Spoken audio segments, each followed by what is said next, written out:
Give him a couple minutes. Hi, this is Danielle Stewart, your candidate for mayor of Beckley in 2020, and welcome to the second edition of Ask Danielle. Once again, the schedule didn't support doing it when we actually talked about doing it at Tuesdays. However, so we moved it to today. Hopefully you will be able to participate today. If not, you can feel free to ask questions in the comments whenever you get a chance to view this, and then I will answer those questions during the next Ask Danielle session. We have several questions that came through over the last 2 weeks since the last session. And the first one, hi Scott, nice of you to join us. The first one came from a friend, Will, and what he asked was, how do we facilitate communications between the various groups in the city?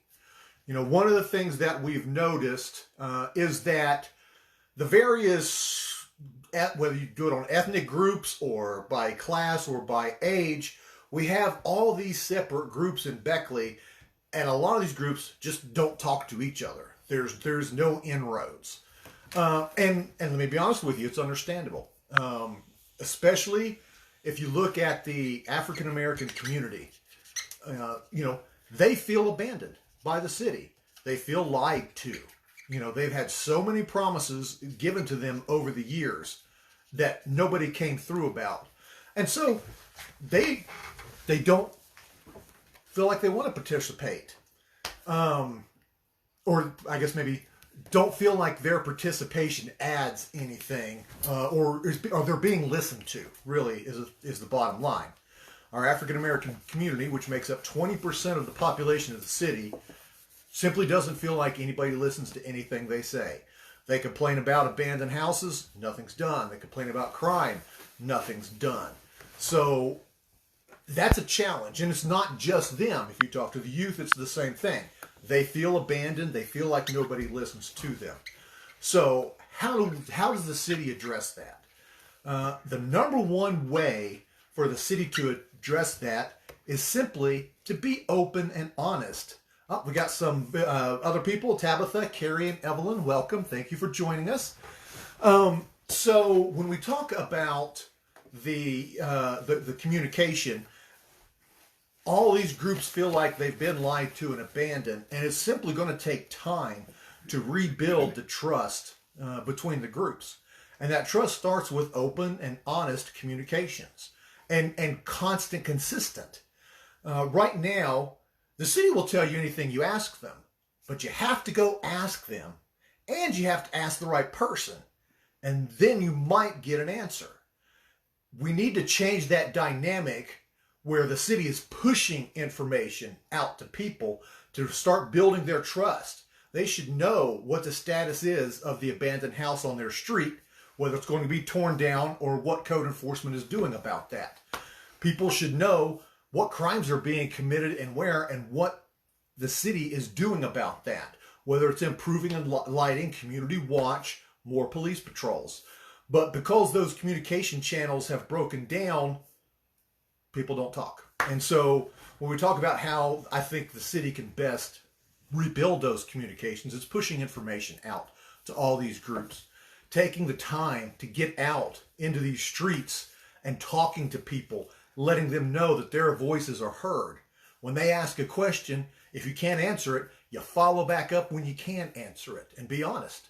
You know, there will be things that people don't know the answer to, but people care that you at least try to give an answer. You know, we have a lot of complex problems in Beckley, and there's no magic bullet that's going to solve those. But communication between all the various groups feeling like they're important and listened to, is something that the city must facilitate if we ever want to improve our community.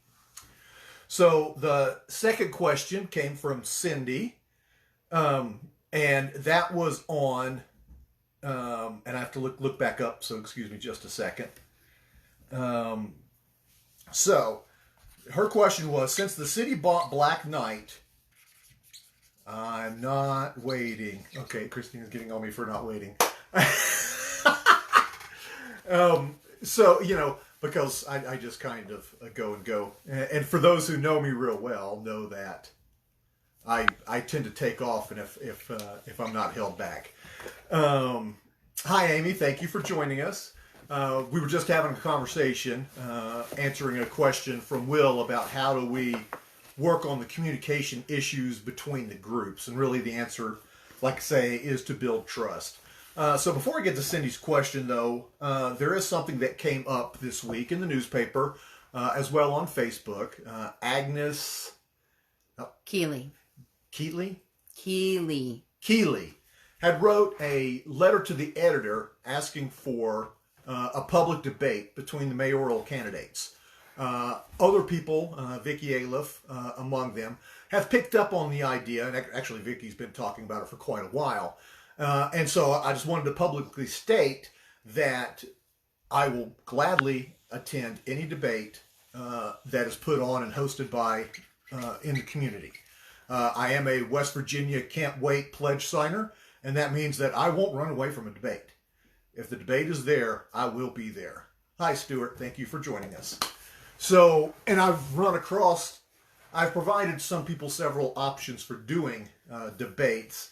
However, as a candidate, it's not really, if I try to set up a debate, there gives the appearance that it's not, that there's partisanship and partiality built into it. So while I will gladly and openly participate in any debate, I can't be the one who actually sets up these debates. My recommendation was to get with our media, our newspaper, our radio stations, and our television stations.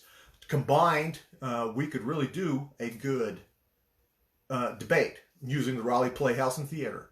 It's plenty big enough. We could stream it live so everybody gets to see it. And that way, the voters get to see everybody's position. And so I wanted to address that as we're going through so that, people know my position on it. I will gladly participate. Just let me know. I am participating in one.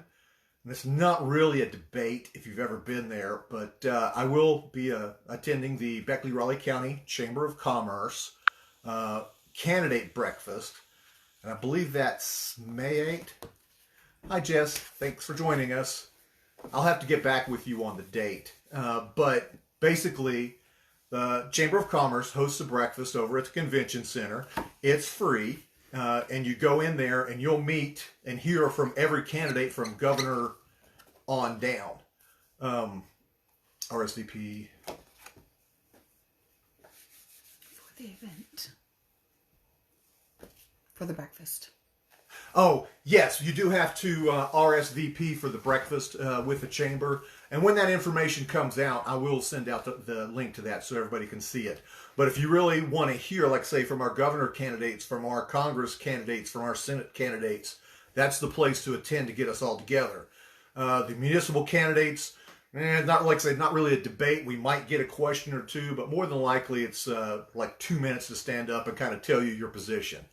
But it's a good place, like say, to meet all the candidates, and I encourage everyone to attend those. So let's see. I'm going to go ahead and address Cindy's question. So first off, if you have not watched my 10-minute video on Black Knight, I strongly encourage you to do so. Hi, April. Thank you for attending.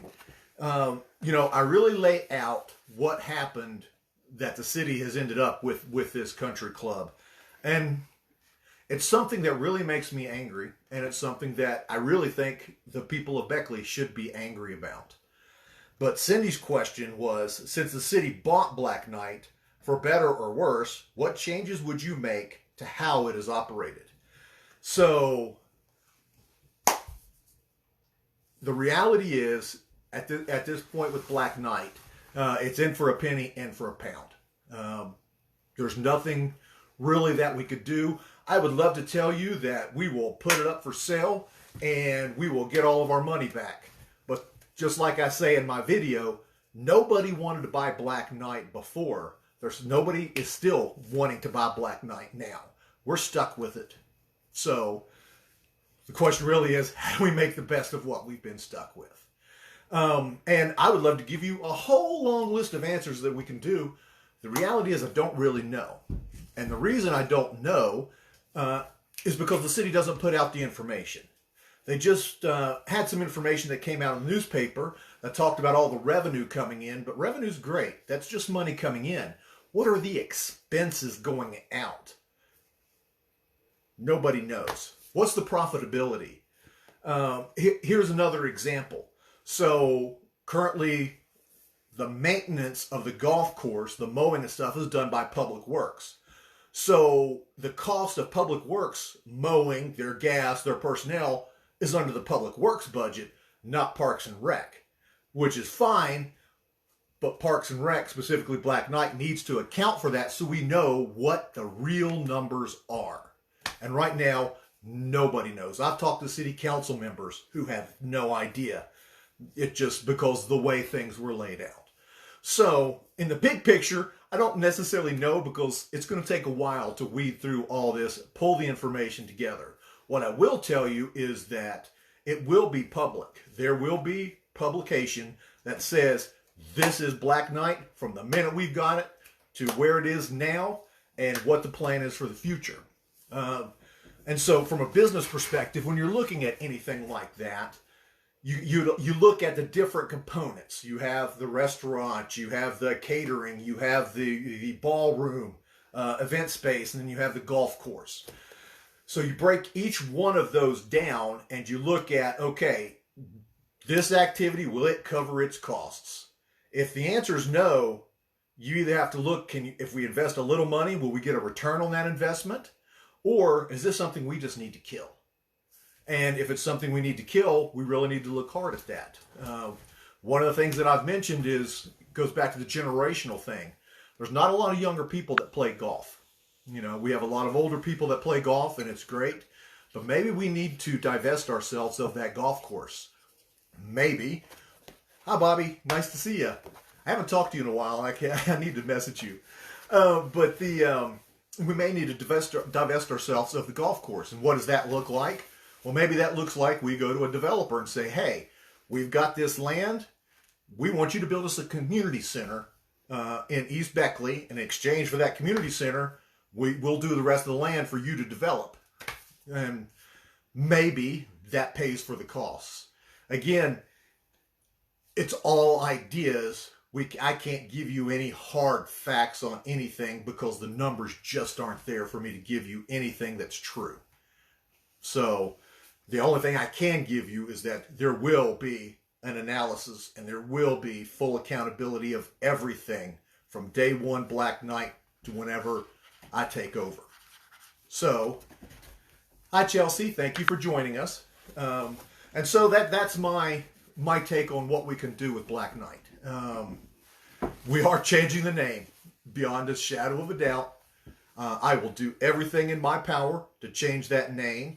You know, again, our African American community feel very put out over the lack of the name change. The reality is Black Knight had a racist history. Once again, promises were broken. The community feels left out because we didn't change the name. And it's a simple, who cares if it's Black Knight?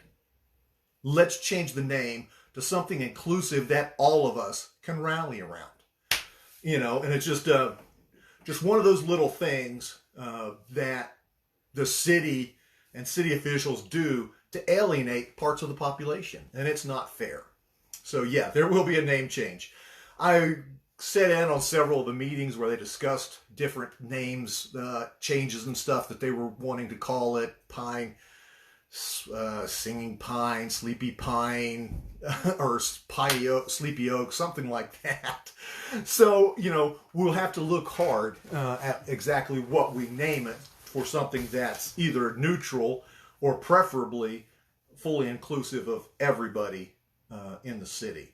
And there's costs associated with that. A lot of things have been branded Black Knight, so now you're going to have to pay to rebrand your t-shirts, rebrand your buildings and signs and publications and all that going out. But we need to do it because it's the right thing to do. So that's my position on renaming Black Knight. And we'll, again, we'll see how that goes from there. So, continuing on with discussions, this really wasn't a question. I was at Walmart earlier, and a lady stopped me to talk. And basically, her concern was corruption in the city of Beckley. Again, if you watch that 10-minute video on Black Knight, I kind of lay out a pretty solid case of how the purchase of Black Knight really was nothing but a bailout for Jim Justice. Again, that's another one of those things that there's no real facts, so we really don't know. There will be full accountability of that. But she was specifically concerned with corruption. Hi, Megan. Nice and Miracle. Is it Megan and Miracle or Megan Miracle? Megan Miracle. Hi. Thank you for joining us. But she was concerned with corruption across the board within the city. And, as I told her, I don't know that I can give a full answer of why things are. She was specifically talking about DUIs and how Beckley leads the entire state in DUI arrests, not prosecutions, just arrests. And as I was telling her, that's tied to funding, because the way the mechanism works with the governor's highway safety program, or the way I understand it, is that when we show that we have all this, we're taking all this action against DUIs, that we get more money for that, and it's a lot deeper than that. And it's one of those things, we all know that there's a problem, but until we get somebody in there dedicated to fixing it, we really don't know the extent of the problem. And that's something that's just going to have to be worked on as we go through. Hi, Jackie. Good to see you. Well, I guess technically good to see me, because I can't see you, but thank you for joining us. Which, by the way, I don't know if everybody knows, but if you're curious about where your ward is, what precinct you're in, where you're voting, what magistrate ward you're in, the Raleigh County Tax Assessor website has a voting map that you can get all of that information out on. And I mention that because specifically with the magistrates districts, they don't have the numbering right. They have Magistrate District 3 labeled as Magistrate District 2. And that caused me some confusion, but, I finally got that one figured out. But there's a lot of good information there that I encourage you all to go and find out. Make sure you know where you vote. I also encourage you to go out and check with the Secretary of State's website. They have a link there where you can actually see everybody from the national level on down to city council that has signed up to for this election. And I encourage you to take a look, see some of the names, familiarize yourself. So, Amy, there also needs to be a shakeup in the magistrate's office. I agree. Again, when we talk about how all of this is going on, this is a deep city, county, state problem that is going to take people in new leadership positions to start figuring this stuff out.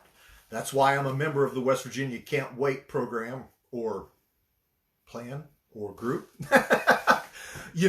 Because if you look at the people, the West Virginia Can't Wait movement, when you look at the people, it's not Democrats, it's not Republicans, it's not Libertarians, it's not Independents. It's all of those political groups under one group that understand that we need fundamental change at all levels of government. And once, I think there's like 90 pledge signers now, 90 West Virginia Can't Wait candidates all throughout the state.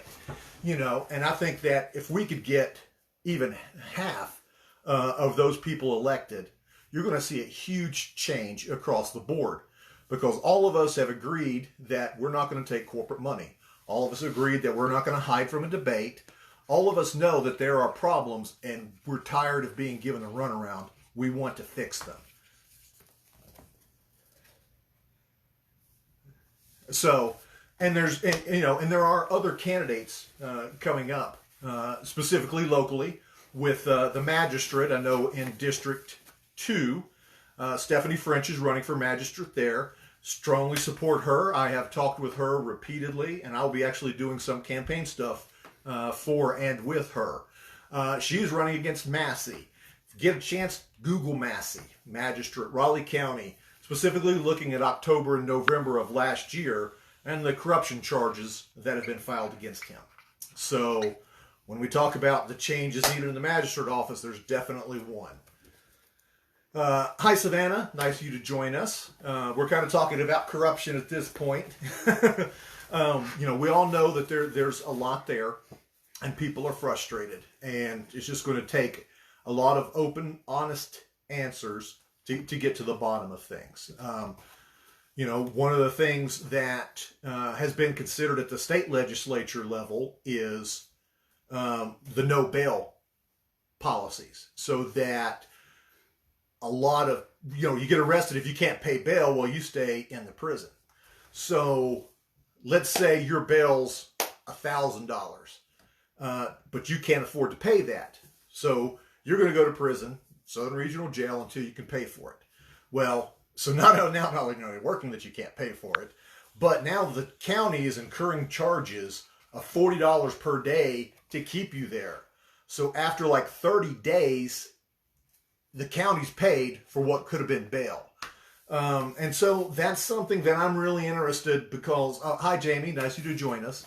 I'm really interested to see how it goes because there are valid reasons for the bail. You don't want somebody of a more serious nature being able to just get out because they have the money or that are able to get out of prison, violent criminals, things of that nature. So it's definitely something that has to be looked at. But I don't know whether y'all had a chance to take a look. Hi, Lady D. Thanks for joining us. If you had a chance to take a look, I posted a little bit about Raleigh County. Oh, no, wait, it hasn't published yet, but I'm going to talk about it anyway without. I'm working on my position paper on working on the drug problem and how to work on that. Hi, Ada. Thank you for joining us. One of the things that came out of my research that I said earlier is the $40 per day that the county pays to keep prisoners at the Southern Regional Jail.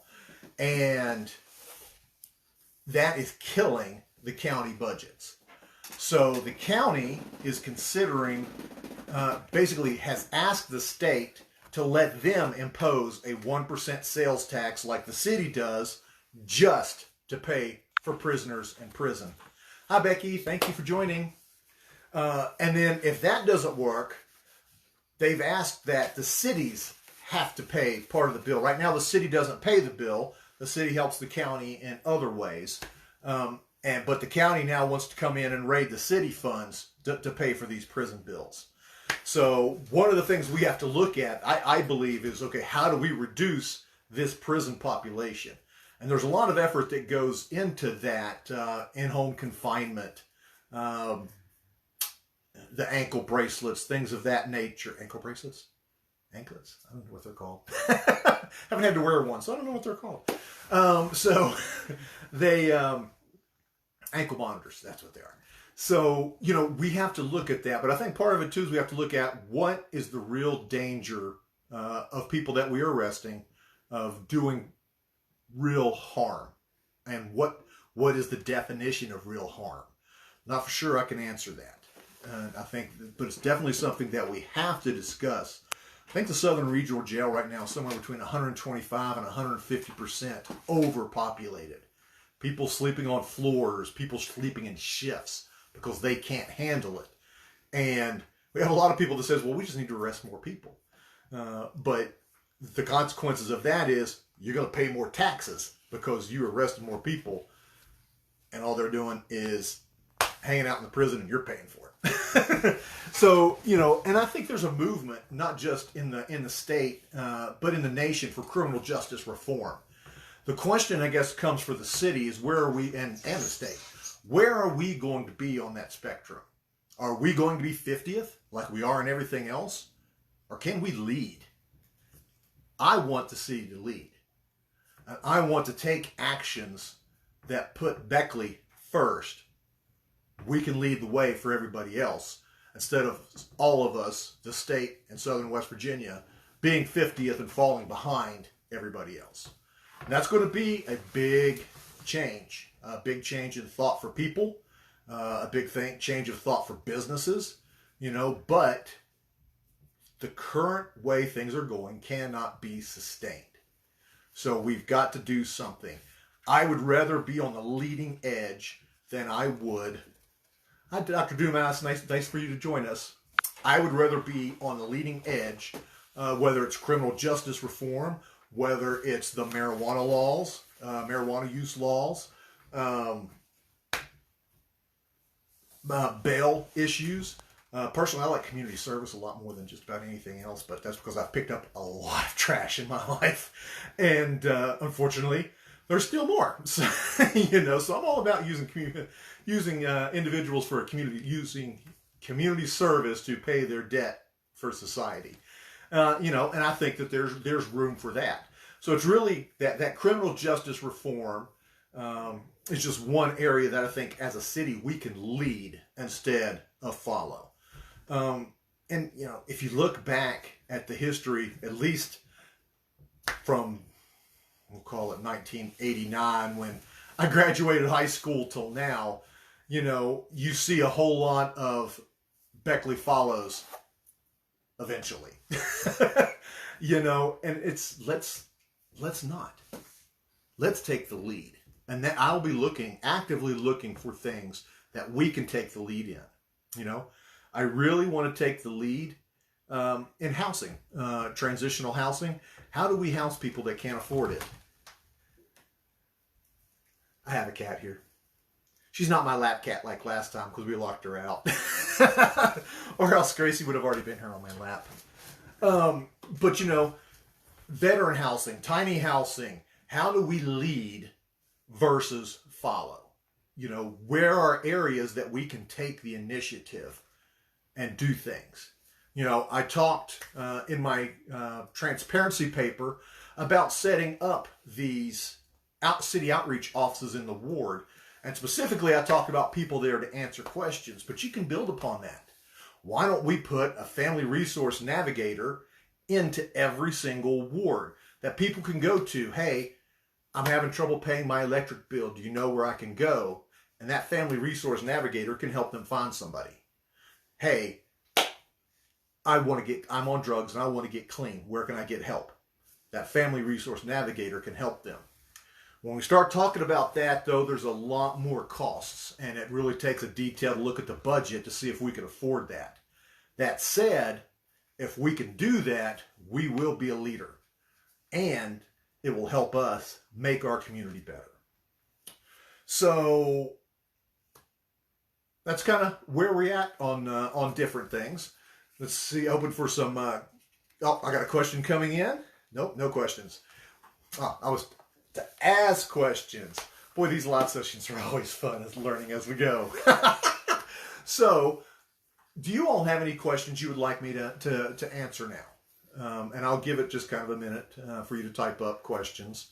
We can talk about, again, the drug problem. We can talk about homelessness. You name it. One of the things from last time was the city budget. Mary Souter had specifically asked for that information. And I apologize to Mary because I forgot until I went back through looking that I owed you that information. And so I sent it to her right before this meeting. But I was scanning the city budget for 2020, and they're expecting income of $28 million to come in, $4 million specifically from the 1% tax. So we'll see how that actually comes. $6 million, I think, goes to the police department, $5 million to the fire department. But again, it's kind of hard to decipher where things are really going because things get crossed up. If, like the example I used earlier, Public Works is working for something in Parks and Recreation, it comes out of the Public Works budget, not the Parks and Recreation where it should be counted. So unraveling a lot of that stuff. I think, interesting enough, with all this extra money that was coming in, we're still only allocating $400,000 for paving our roads. I've been doing a door-to-door, started last week, and oh boy, are our roads bad. I mean, it's just, the city roads are in bad condition, which they know about.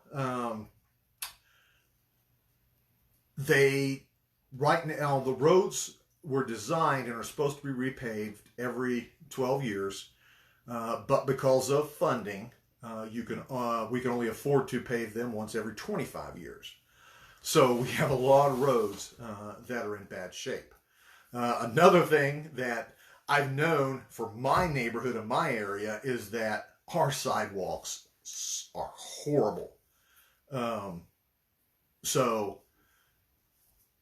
And interesting enough, though, most of those are on state roads, not actual city roads. Oh, we got a question? All right. Dr. Dumas wants to know, what are some of your ideas for small businesses in our area? I'm still kind of looking at different things. I know one of the things I want to do is establish basically economic development zones. Specifically looking at South Fayette Street from Five Corners all the way down to US 19, the City Avenue, Central Avenue nexus, and then downtown. And then looking at, okay, where can we get grants to improve the buildings and the facilities so that businesses want to locate there?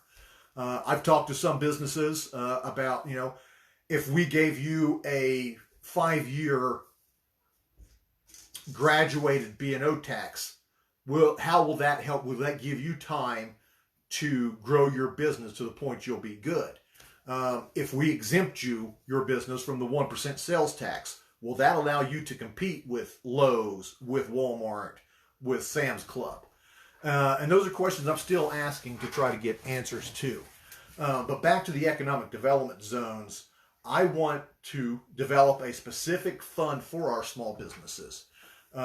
When you look at the small businesses, one of the biggest issues is the risk that they take.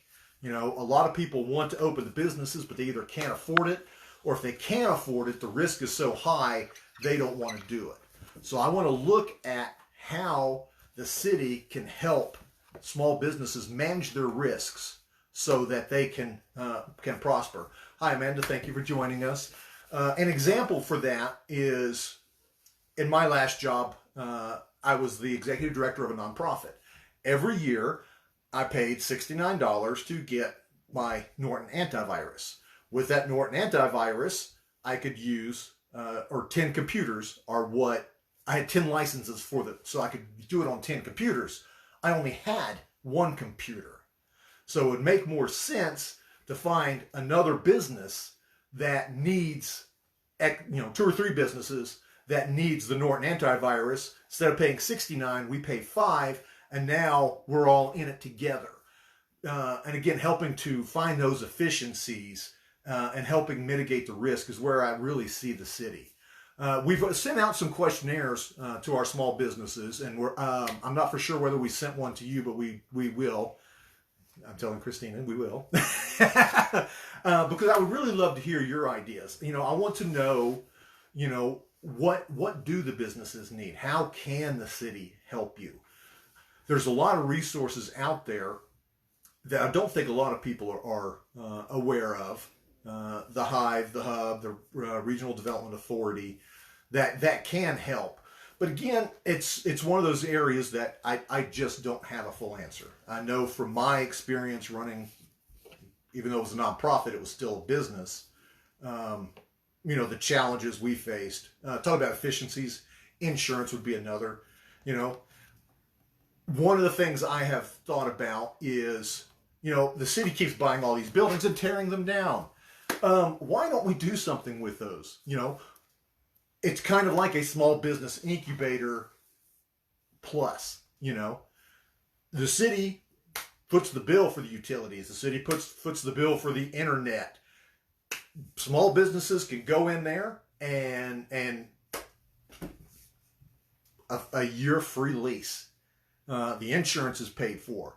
Something that can get them started, and then after the year, they would be expected to go out and locate somewhere else to do the business so somebody else could come in. We have the Roche Lab building uptown, which would be a option for that, though I have something else planned for that particular building. I want to create an art collective, but there'll be a lot more on that art collective. Lady D wants to know, do you have any plans to give more support to Beckley's art sector in attracting tourism? Wow, funny you would ask that as I mentioned my art collective. So, specifically, the Roche Lab buildings on Prince Street. Have been told that it's going to take $1 million to get that. And so the city's answer is, we don't have the money, let's tear it down. Except at Black Knight, where we have lots and lots of money. So it's really about allocation. And I want to allocate money to fix that building up, and I want to turn it into an arts collective where painters, artists, hi Jillian, thank you for joining us, musicians, dancers, whatever they happen to be, we'll set up I won't say set up, we'll work with the nonprofits to figure out who these are. But basically on the first floor would be a performance studio or a place these individuals could sell their art. Second and third floor would be apartments that these individuals don't have to pay for. Again, no utilities, no insurance, so that they can focus on establishing themselves in the art community. That's one way that I want to support the arts. And I guess the other way is in our events. We're kind of stuck in a rut in our city events. And we have a lot of people working really hard. I certainly cannot talk negative about our Beckley events because I've been to their meetings and they work really, really hard, but something is missing. And this may go back to the very first question I answered from Will on the communication issues, because I've gone, like I say, I attend almost every Beckley events meeting for the last 3 years. And, and I'll hear about an event and they never coordinated anything with the city. The city has these events, but they're not necessarily attracting these other groups coming in. So one of the things first is getting Jill some help, somebody else up in there to take the load off of her. She really does a lot. The second thing is I would like to see Beckley events move from a primary role to a supporting role. So, as an example, the Juneteenth celebration that's put on every year at the New River Park, instead of the cat's trying to use the computer, instead of an organization trying to set that up on their own, I would like Beckley events to support that so that their events can grow bigger versus us leading the events. Or Beckley events leading the events. And this goes to the same thing with Fridays in the Park. Right now, Fridays in the Park are a city-led event that I think with the right organization, working with the right organizations, we can transition to somebody else is doing it and the city's in support. But while I've attended a lot of the meetings, I don't know about all of the finances. And we'll later on, I'll post the city budget so everybody can kind of see the numbers, but have no clue what those numbers mean because there's no other supporting information to back up the numbers. But yeah, again, I want the city to be in a supporting role versus a leading role when it comes to the arts, because we have really good arts groups, and that if we just provide them with the support, they'll take it and run with it. We don't have to as a city try to make things happen. All right. So there's no more questions, I guess, is where we're at. Actually ran 10 minutes longer than I had planned on. Oh, one more thing for downtown. I want to put a museum downtown. Specifically focused on the West Virginia labor movement. But we'll save that question for another time. But the Arts Collective, the theater, and a museum, I think really changes the whole perspective of downtown. Thank you all very much for joining me. I greatly appreciate it. If you have any questions later on, feel free to comment on this post. You can also send us an email, check out our website, see the stuff there, and could send us comments there. But really, as mayor, I want to work for you, all of the city first. And that means I need you all to kind of help me with what you need. Again, thank you all very much.